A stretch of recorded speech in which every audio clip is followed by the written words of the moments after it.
दोस्तों नमस्कार। इस समय मैं जौनपुर जिले में हूँ। अनुराग यादव के घर आज 6 से 7 महीने, 7वां महीना चला भैया ना, 7 महीने मतलब बीतने वाला है, लेकिन आज तक अभी न्याय नहीं मिला। दर दर भटकते रहे पिताजी, न्याय नहीं मिला। इसी वजह से गांव में कई जगह मतलब घटना होती जा रही। थोड़ा सा पिताजी से बात करेंगे। कल तारीख थी, उसमें क्या हुआ भैया? कल तारीख थी जी। मैं प्रणाम करता हूँ सबको, अपने अधिवक्ता लोगों को, वकील साहब लोगों को और तहसीलदार साहब को भी प्रणाम करता हूँ। तारीख थी और फिर तारीख है, मतलब फिर तारीख पड़ गई जी। और लेकिन फिर भी सबको नमस्ते प्रणाम है भैया। आप लोग बड़े लोग हो, मैं गरीब आदमी हूँ, मैं क्या बोल सकता हूँ। और फिर तारीख है, लेकिन ये चीज़ें साहब लोग समाज में कहीं न कहीं गलत संदेश दे रही हैं। बहुत लोग मारे जा रहे हैं। सरकार मत करिए ऐसा, आप लोग मत करिए। मैं हाथ जोड़ के निवेदन करता हूँ कि आप रमेश भी भैया छूट के बाहर आ गए। नहीं, लाल मोहन छूटा, अभी रमेश नहीं। लाल मोहन। हाँ, लाल मोहन छूटा है। और हमारे गांव जबकि में लाल मोहन तो पास में गला कटते समय यहाँ पे था। यही ललकार के घेरा था, वो उसी ने ललकारा था कि घेर के मार मार मार दे मार दे। वो भी बाहर निकल वो गए। अभी बाहर निकल गया। तो मैं गरीब आदमी क्या कर सकता हूँ? रो सकता हूँ, आप लोगों से हाथ जोड़ के निवेदन कर सकता हूँ, और उसके बाद यहाँ वहाँ टहल के सो सकता हूँ। इसके अलावा कर क्या सकता हूँ? आप लोग बताओ, क्या करूँ? 7 महीने से दर दर भटक रहे हैं, लेकिन न्याय नहीं मिला। और अधिकारी वो को मैं क्या कहूँ, और जो नेतागढ़ लोग हैं आते जाते रहे। कुछ दिन तक उनका यहाँ पर फेरा लगता रहा जोगियों की तरह से, लेकिन आश्वासन देते रहे, लेकिन न्याय नहीं मिला। जो अपराधी बाहर आते जा रहे हैं, मतलब नंबर पे नंबर, उनका तीसरे नंबर भी जी जी जी, बिल्कुल। यहाँ से खारिज हो रहा है हाई कोर्ट से। उन लोग के पास पैसा है, हाई कोर्ट से बेल ले रहे हैं।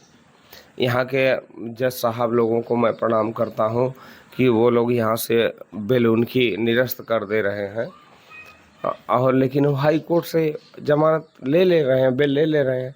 तो मैं उसमें क्या कर सकता हूँ? मेरे पास इतनी औकात नहीं है, गरीब आदमी हूँ, मैं क्या कर सकता हूँ? सब नेता विधायक जनता प्रशासन सब लोग कहता है न्याय हमारे संविधान से है, संविधान में जो सिस्टम में है उसी के द्वारा न्याय मिल जाएगा। लेकिन माँ के और बहनों के आगे गला कट गया। लेकिन संविधान में क्या यही सिस्टम है कि सबके सामने गला कट गया, लेकिन अभी न्याय नहीं मिल रहा, दर दर भटक रहे। जी, अब क्या करें? अपने भारत देश को हम क्या कहें? कभी हमने पढ़ा था कि धन्यास्तुते भारत भूमि भागे, लेकिन अब धन्य नहीं हूँ मैं। मतलब जो भारत की धरती पे जन्म लेता है वो धन्य हो जाता है, लेकिन अब मैं धन्य नहीं हूँ। स्वर्ग अपवर्ग आस्पद मार्ग भूते भवंत भूय पुरुष सुरत्वात्, लेकिन अब मैं धन्य नहीं हूँ। मैं मजबूर हूँ, मैं लाचार हूँ, मैं गरीब हूँ, और गरीब होना बहुत बड़ा गुनाह है। मैं आप सबसे प्रणाम करता हूँ। यही हमारा संविधान है, यही हमारी संस्कृति है भारत की। पिताजी 6 महीने से रो रहे हैं, चिल्ला रहे हैं, गला सामने कट गया, सामने ही उतार दिया गया, लेकिन यही संविधान की सिस्टम यही है कि आज तक रो रहे हैं। हमारा छोटा सा बाबू, जिसको दुनियादारी की पहुंच नहीं, कुछ नहीं जानता था, वो 4-5 लोग घेरते हैं, पीछे से कोई आता है, मार देता है मेरा हीरो जैसा बच्चा। और वो हीरो जिसको मैं पाल रहा था कि मेरे देश के लिए खेलेगा, और उस देश का संविधान आज मुझे न्याय नहीं दिलवा पा रहा है। मैं उस देश के लिए क्यों जीऊं? मैं गर्व करता था कि मैं भारत देश में पैदा हुआ हूं। अभी जो श्लोक आपको सुनाया है, बहुत लोग जानते नहीं होंगे उसका अर्थ क्या होता होगा, लेकिन आज उसी देश में मैं मर रहा हूँ, रो रहा हूँ। तो इस देश पे गर्व करूं या इस देश को कोसूं? क्या करूं मैं, मेरी समझ में नहीं आता। जो संविधान पे चलने वाले हैं वो रो रहे हैं, आंसू बहा रहे हैं, और जो गला काटने वाले हैं वो खुलेआम जेल से बाहर आके घूम रहे हैं। यही हमारा सिस्टम है संविधान। अब इसी को कलयुग कहते हैं। कलयुग इसी को कहते हैं। जो मारता है वो सुखी रहता है, जो मार खाता है वो दुखी रहता है। क्या करेंगे अब, क्या बोल सकते हैं? इतने दिन से आप बताइए, जमीन गवर्नमेंट की है और गवर्नमेंट अपनी जमीन खाली नहीं करवाए, तहसीलदार साहब खाली नहीं करवा पा रहे हैं। उसके लिए मैं अलग से वकील करके रखा हूँ, उसका भी खर्चा देना ही पड़ता है। हालांकि लेते नहीं हैं, लेकिन फिर भी मैं जबरदस्ती दे देता हूँ जी, उनको चाय पानी के लिए। जी बिल्कुल देता हूँ, वो लेते नहीं है लेकिन जबरदस्ती दे। अच्छा आप बताइए, गवर्नमेंट की जमीन है, गवर्नमेंट अपनी जमीन खाली नहीं करवा पा रही, मैं गवर्नमेंट की मदद कर रहा हूँ आज तक। जी जी। मेरा बच्चा मर गया, मैं मुकदमा लड़ रहा हूँ, आज तक गवर्नमेंट की मदद कर रहा हूँ। शर्म नहीं आती है ऐसे अधिकारियों को? आप लोग अधिकारी हो, आपको शर्म आनी चाहिए। ईश्वर न करें कि आपके साथ ऐसी घटना हो जाए, कभी ईश्वर न करें कि आपके साथ ऐसी घटना हो। आपको पता चलेगा कि वो दर्द क्या होता है। लेकिन जब तक मतलब सही बात है, कभी किसी के साथ ऐसी घटना नहीं होनी चाहिए, लेकिन अगर उनके साथ ऐसा होता तो उनको ये पता चल जाता कि क्या चीज़ है। आज एक गरीब के साथ हुआ, इसलिए उन लोगों को कुछ असर नहीं पड़ रहा है। ये पागल बाप पूरी रात सोता नहीं है, सिर्फ रोते हैं, घूमते हैं। आपके ऊपर ऐसी पड़ेगी साहब ना, आपको पता चलेगा। आप तारीख लिख देते हो ना, तारीख लिख दिए शनिवार की, ठीक है, फिर 30 को लिख दिए, ठीक है साहब, आप लिखो, तारीख लिखो। ईश्वर न करेगा ऐसा गजब आपके ऊपर गिर जाए। लेकिन गरीब की बद्दुआ कहीं ना कहीं लग सकती है। लगेगी, लगेगी बहन जी, लगेगी। इस गरीब की बद्दुआ लगेगी, उन सबको लगेगी, उन सबको लगेगी जो लोग इसमें हिला हवाली कर रहे हैं, सबको लगेगी। आज नहीं तो कल। ये पागल बाप की बद्दुआ है जो रोता है दिन रात। आपको विश्वास भगवान पे लग रहा है कि मतलब अपने संविधान पे से विश्वास टूट रहा है, लेकिन भगवान के ऊपर मतलब है कि हाँ, भगवान के यहाँ से देर है अंधेर नहीं। भैया हम तो सबके ऊपर विश्वास करके रखे हैं, लेकिन न्याय नहीं मिल रहा है। कहीं न कहीं अधिकारी गण लोग क्या उसमें कर रहे हैं, क्या सिस्टम उनका है, कुछ पता भी नहीं चल रहा है।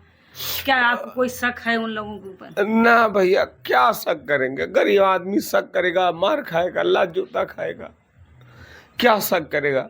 किसी के बारे में बोल भी नहीं सकता, बोलेगा उसके बाद भी मार खाएगा।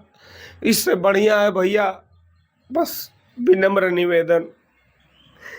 भैया 3 लोग छूट के बाहर आ गए, गला बेटे का काट दिए, जो वो भी आ गया, लेकिन आपके भी ऊपर अब तो खतरा, बच्चियों के ऊपर भी खतरा मंडरा रहा है। सब कुछ है, सारा खतरा है। हमारे साथ दीवान जी रहते हैं, ऐसी बात नहीं है, लेकिन प्रॉब्लम तब आ जाती है कि मुझे कहीं जाना है, बच्चियों को कहीं जाना है। मुझे चिंता रहती कि मेरी बच्चियां सुरक्षित रहें। दीवान जी बच्चियों के साथ चले जाते हैं, तो आप अकेले जाना पड़ता है। अकेले जाना पड़ता है।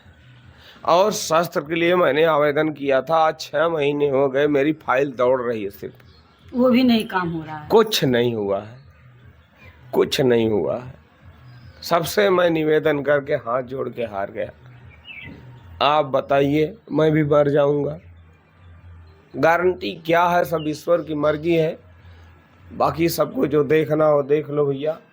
गरीब परिवार पूरा खत्म हो जाएगा, आप सब लोग सुखी रहो, हमको कुछ कहना नहीं है। इस गर्मी में इस छप्पर में बैठ के केवल रो रहे हैं, क्योंकि इनके पास है क्या? जो बेटा था, जो इनका धन था, वो भी इनके हाथ से निकल गया। निकल नहीं गया, निकाल लिया गया। और इनके पास क्या बचा है, बस यही जो है थोड़ा सा ये देखिए दिखाइए सीमेंट का करकट रखा है, इसी में रहते हैं। आज आप लोग समझ सकते हैं इतनी गर्मी पड़ रही, भीषण गर्मी में कैसे यहाँ पे रहते हैं, क्योंकि इनकी मजबूरी है यहाँ पे रहना। आज अगर इनका लड़का रहता, बेटा रहता, अनुराग यादव रहता, तो कहीं पढ़ता लिखता, इनको भी शांति रहती, उसके भविष्य के लिए ये भी कहीं जाके 2-4 पैसे के इंतजाम करते। लेकिन आज लाल इनका नहीं है, केवल रो रहे हैं, घर पे बैठ रहे हैं, बैठ के, और कुछ इनको दिख नहीं, ना मिल रहा। कुछ और कहना चाहेंगे? कुछ नहीं कहना चाहेंगे। जितने को सपोर्ट करते हैं आप सबको मैं प्रणाम करता हूँ। इस गरीब बाप की मजबूरी समझो। और ये आंसू देख लो, आंसू ऐसे नहीं निकलते, जहाँ दर्द होता है वहाँ से निकलते हैं। बस आप सब लोग इतना सपोर्ट करते हैं, आप सबको धन्यवाद है, प्रणाम करता हूँ। दोस्तों, अगर न्याय मिलता तो ये आंसू नहीं टपकते। अब आंसू तो जब से लाल गया तब से टपक रहे हैं, लेकिन कभी अब आंसू बंद हम लोग नहीं दिखता हम लोगों को कि कभी आंसू इनका बंद रहे। इनको सपोर्ट क्या बताया जाए, किससे सपोर्ट मिलेगा, कहाँ से मिलेगा, ये हम लोगों को भी समझ में नहीं आता। बाकी आप लोग कमेंट करके भी बोलिएगा। जय हिंद।